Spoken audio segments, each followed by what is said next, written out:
ದೂಡ ನೂತನ ಅಧ್ಯಕ್ಷರ ಪದಗ್ರಹಣ ಸಂದರ್ಭದಲ್ಲಿ ಕಾಂಗ್ರೆಸ್ ಶಾಸಕ ಶಾಮನೂರು ಶಿವಶಂಕರಪ್ಪ ಸುಖಾಸುಮ್ಮನೆ ಮಾಜಿ ಸಂಸದ ಜಿಎಂ ಸಿದ್ದೇಶ್ವರ್ ಹಾಗೂ ಅವರ ಕುಟುಂಬ ಮತ್ತು ಬಿಜೆಪಿ ಅವಧಿಯಲ್ಲಿ ದೂಡ ಅಧ್ಯಕ್ಷರಾಗಿದ್ದವರ ಮೇಲೆ ಭ್ರಷ್ಟಾಚಾರದ ಆರೋಪ ಮಾಡಿದ್ದಾರೆ. ಶಾಮನೂರು ಶಿವಶಂಕರಪ್ಪ ಅವರ ಹೇಳಿಕೆ ಖಂಡನೀಯ ಎಂದು ದೂಡ ಮಾಜಿ ಅಧ್ಯಕ್ಷ ಯಶವಂತರಾವ್ ಜಾಧವ್ ಆಕ್ರೋಶ ವ್ಯಕ್ತಪಡಿಸಿದರು. ಸುದ್ದಿಗೋಷ್ಠಿಯಲ್ಲಿ ಮಾತನಾಡಿದ ಅವರು, ಶಾಸಕರಾದ ಶಾಮನೂರು ಶಿವಶಂಕರಪ್ಪ ನಾವು ಯಾರ ಕಾಲು ಹಿಡಿಯುವವರಲ್ಲ, ಸೆಡ್ಡು ಹೊಡೆಯುವವರು ಎಂದು ಹೇಳಿದ್ದಾರೆ. ಸಿದ್ದೇಶ್ವರ್ ಮತ್ತು ಜಿ ಮಲ್ಲಿಕಾರ್ಜುನಪ್ಪ ಅವರನ್ನ ದಾವಣಗೆರೆಗೆ ಕರೆ ತಂದವರು ತಾವು ಎಂದು ಹೇಳಿಕೊಂಡಿದ್ದಾರೆ. ಹಾಗಿದ್ದರೆ ದಿವಂಗತ ಚೆನ್ನಯ್ಯ ಒಡೆಯರ್ ಅವರನ್ನ 1996ರ ಲೋಕಸಭಾ ಚುನಾವಣೆಯಲ್ಲಿ ಸೋಲಿಸಿ ಹಿಂದುಳಿದ ಜನಾಂಗದ ನಾಯಕನ ಬೆನ್ನಿಗೆ ಚೂರಿ ಹಾಕಿದ್ದು ನೀವೇ ಎಂದು ಒಪ್ಪಿಕೊಂಡಂತೆ ಆಯಿತು ಎಂದರು.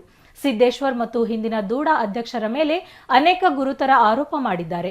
ಅವರಿಗೆ ನಿಜವಾಗಲೂ ಸೆಡ್ಡು ಹೊಡೆಯುವ ತಾಕತ್ತಿದ್ದರೆ ತಮ್ಮದೇ ರಾಜ್ಯ ಸರ್ಕಾರ, ಮಹಾನಗರ ಪಾಲಿಕೆ, ನಗರಾಭಿವೃದ್ಧಿ ಪ್ರಾಧಿಕಾರವಿದೆ. ಮಂತ್ರಿ, ಎಂಪಿ, ಎಂಎಲ್ಎ ಎಲ್ಲವೂ ನಿಮ್ಮ ಕಪಿಮುಷ್ಟಿಯಲ್ಲಿವೆ. ನೀವು ಯಾವ ತನಿಖೆಯನ್ನಾದರೂ ಮಾಡಿಸಿ ಎಂದು ಸವಾಲು ಹಾಕಿದರು. ಕೊಂಡಜ್ಜಿ ಜಯಪ್ರಕಾಶ್, ಟಿಂಕರ್ ಮಂಜಣ್ಣ, ಕಿಶೋರ್ ಕುಮಾರ್, ಶಿವನಗೌಡ ಟಿ ಪಾಟೀಲ್ ಸುದ್ದಿಗೋಷ್ಠಿಯಲ್ಲಿದ್ದರು. ಶಾಮನೂರು ಶಿವಶಂಕರಪ್ಪನವರು ಒಂದು ಮಾತನ್ನು ಹೇಳಿದ್ದಾರೆ. ಸಿದ್ದೇಶ್ವರು ಕಾಲಿಡಿತಾರೆ ಅಂತ ಹೇಳಿದ್ದಾನೆ. ನಾವು ಕಾಲು ಹಿಡಿಯರಲ್ಲ, ಶೆಡ್ ಹೊಡಿಯರು.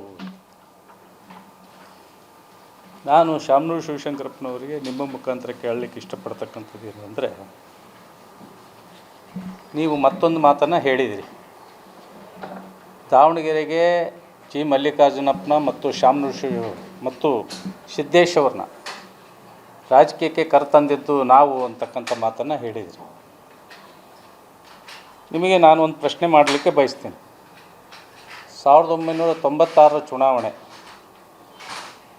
ನಿಮ್ಮ ಕಾಂಗ್ರೆಸ್ ಅಭ್ಯರ್ಥಿ ಚೆನ್ನಯ್ಯ ಒಡೆಯರ್, ನಮ್ಮ BJP ಅಭ್ಯರ್ಥಿ ಜಿ ಮಲ್ಲಿಕಾರ್ಜುನಪ್ಪ. ಮತ್ತು ನೀವು ಚೆನ್ನಯ್ಯ ಒಡೆಯರಿಗೆ ಸಪೋರ್ಟ್ ಮಾಡೋದಲ್ಲೇ ಜಿ ಮಲ್ಲಿಕಾರ್ಜುನಪ್ಪನವ್ರು ಸಪೋರ್ಟ್ ಮಾಡಿದ್ದೀವಿ ಅನ್ನೋ ರೀತಿ ನೀವು ಹೇಳಿಕೆಯನ್ನು ಕೊಟ್ಟಿದ್ದೀರಿ. ಅಂದರೆ ನಿಮ್ಮ ಪಕ್ಷದ ಅಧಿಕೃತ ಅಭ್ಯರ್ಥಿಗೆ, ಹಿಂದುಳಿದ ವರ್ಗದ ನಾಯಕನಿಗೆ ನೀವೇ ಬೆನ್ನಿ ಚೂರಿ ಹಾಕಿದಂಗೆ ಆಗಲಿಲ್ವಾ? ನೀವೇ ಹೇಳಿದ್ದೀರಿ ನಾವು ಕರ್ಕೊಂಬಂದಿದ್ದು ಅವ್ರನ್ನ ಅಂತ. ಒಂದು ಪ್ರಶ್ನೆ.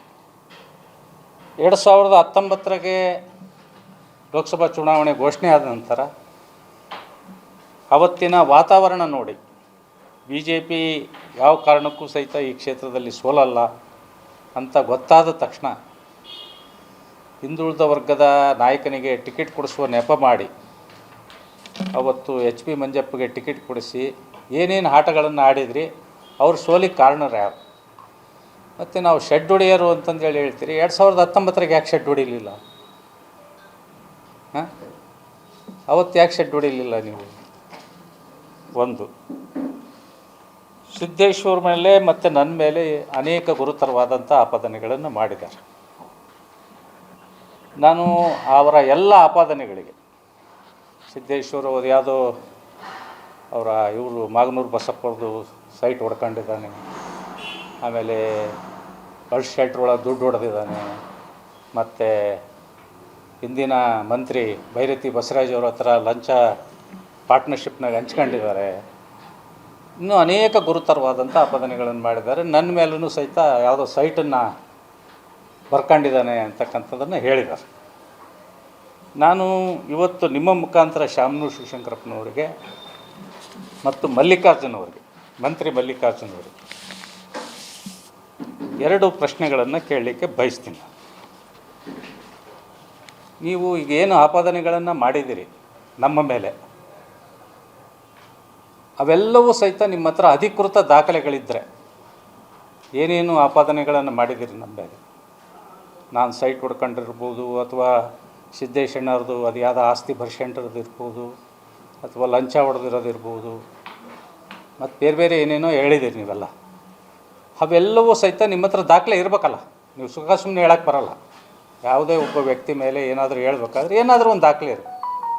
ಆ ದಾಖಲೆಗಳೆಲ್ಲ ನಿಮ್ಮ ಹತ್ರ ಅಧಿಕೃತ ಇದ್ದಾವೆ ಅಂತ ನಾನು ಭಾವಿಸಿದೆ. ಅದಕ್ಕೋಸ್ಕರ ಹೇಳಿರ್ಬೋದು. ನಾನು ನಿಮ್ಮ ಮುಖಾಂತರ ಅವ್ರಿಗೆ ಹೇಳಲಿಕ್ಕೆ ಏನು ಬಯಸ್ತಾ ಇದ್ದೀನಿ, ನೀವು ಶೆಡ್ ಹೊಡೆಯೋರು ಅಂತಂದು ಹೇಳಿ ಏನು ಹೇಳಿದಾರೆ, ನಿಮಗೆ ನಿಜವಾಗೂ ಶೆಡ್ ಹೊಡಿತಕ್ಕಂಥ ತಾಕತ್ತಿದ್ರೆ ನಾನು ಸಹಿತ ಬರೀ ಬಾಯಿ ಮಾತನೆಗಳಲ್ಲ, ನಿಮ್ಮ ಮುಖಾಂತರ ಇಲ್ಲಿ ದಾಖಲೆಗಳು ತಂದಿದೆ. ಅಷ್ಟು ಅವರು ಏನೇನು ಹಗರಣಗಳು ಇದಾವಲ್ಲ ಅವಷ್ಟು ದಾಖಲೆಗಳು ಇಲ್ಲಿದ್ದಾವೆ. ಬಾಯಿ ಮಾತಿನಾಗ ಏನು ಹೇಳ್ತಾ ಇಲ್ಲ. ಆಮೇಲೆ ಯಾವುದೂ ಸಹಿತ ನಾನು ಕ್ರಿಯೇಟ್ ಮಾಡ್ಕೊಂಡಿರೋದಲ್ಲ, ಇವೆಲ್ಲವೂ ಸಹಿತ ಮಾಹಿತಿ ಹಕ್ಕಿನಡಿಗೆ ಎಲ್ಲವೂ ಸಹಿತ ದಾಖಲೆಗಳು ತಗೊಂಡ್ರು. ಯಾವ ಬಾಯಿ ಮಾತನ್ನೇ ತೊಗೊಂಡವಲ್ಲ.